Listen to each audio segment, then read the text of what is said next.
Now, to some people, our obvious physical design doesn't matter.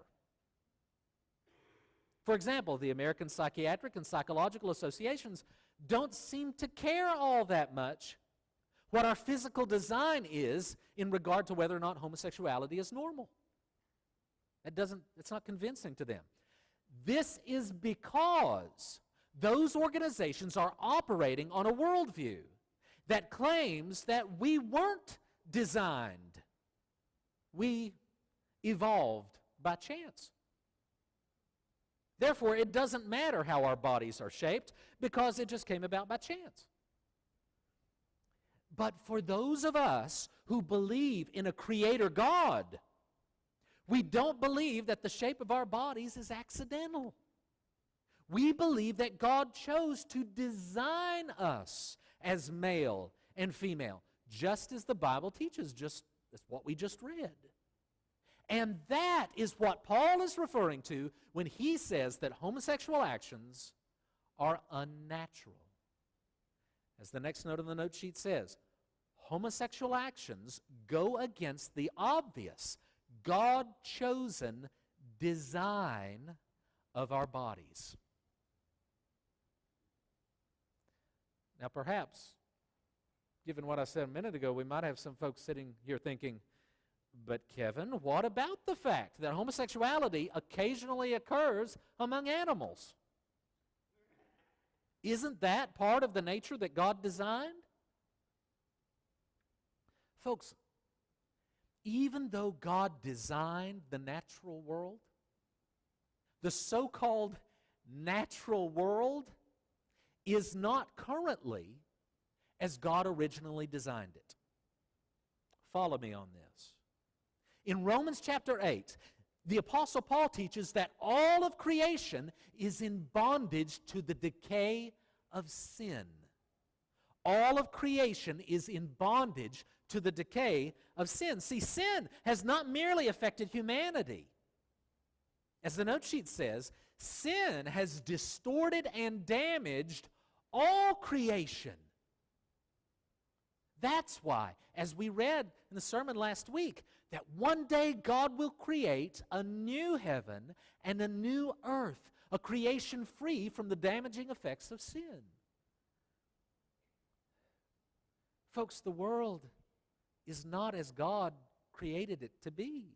So what looks natural to us might look very unnatural to God. Since nature itself has been affected by sin, then like a machine that's been damaged, it sometimes malfunctions. Things happen in nature that God does not want for His creation. For example, deadly viruses and plagues and blights kill untold numbers of humans and animals and plants. But death itself was not part of God's original creation. Do you remember this? According to Genesis 3, death is the result of sin. Death is not natural. I think that's why we have such a hard time dealing with it. It's not natural. We weren't created for this.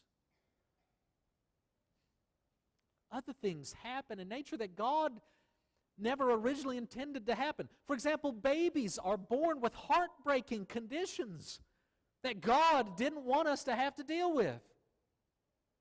For example, I've heard of babies born with their hearts on the outside of their chests.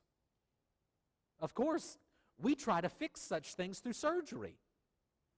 In such cases, you don't ever hear someone say, "Don't try to change that child. Let them be who they are." God obviously wanted them to be that way because they were born that way. If someone were to suggest that, we would think they were crazy. And we would certainly believe that that condition is not what God desires for that child. Folks, just because things happen naturally in the natural world, it doesn't mean that God wants it to be that way. Now, maybe you see where I'm going with this. Many homosexuals claim that they were born as homosexuals and that they had no choice in regard to their sexual orientation. Listen. This reveals a truth that many Christians do not want to accept. The truth that the vast majority of homosexuals do not choose their orientation. It's on your note sheet. The vast majority of homosexuals do not choose their orientation. We like to think that they choose it because that makes things a lot simpler for us to understand it.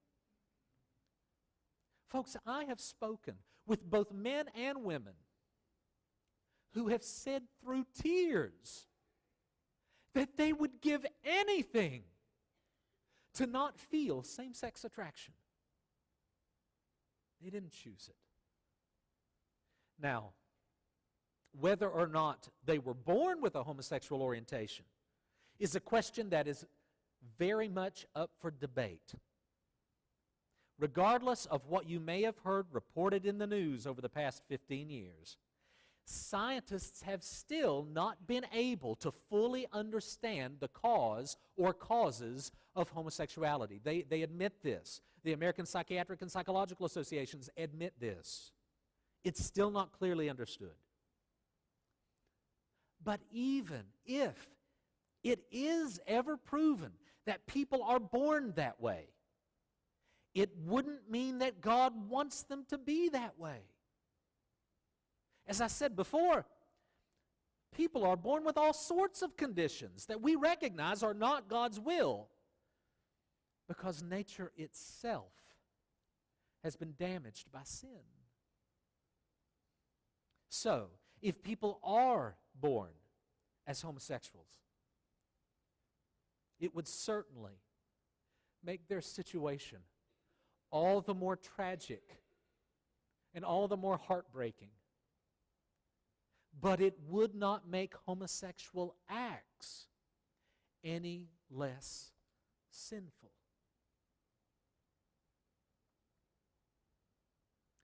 So what is a person to do if they have strong, consistent feelings of same-sex attraction, but they also recognize that God does not want them to live a homosexual lifestyle?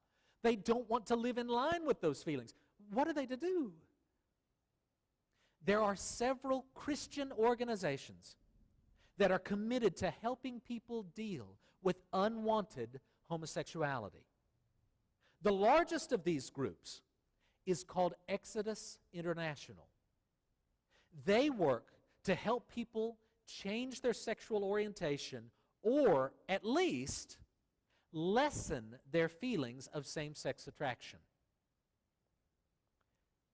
But even Exodus International admits that they only have a success rate of 38%. Did you hear that? Even they admit. I got this from looking at their website. Even they admit that they only have a success rate of 38%. An unwelcome truth in many Christian circles is that, as the note sheet says, not all homosexuals are able to change their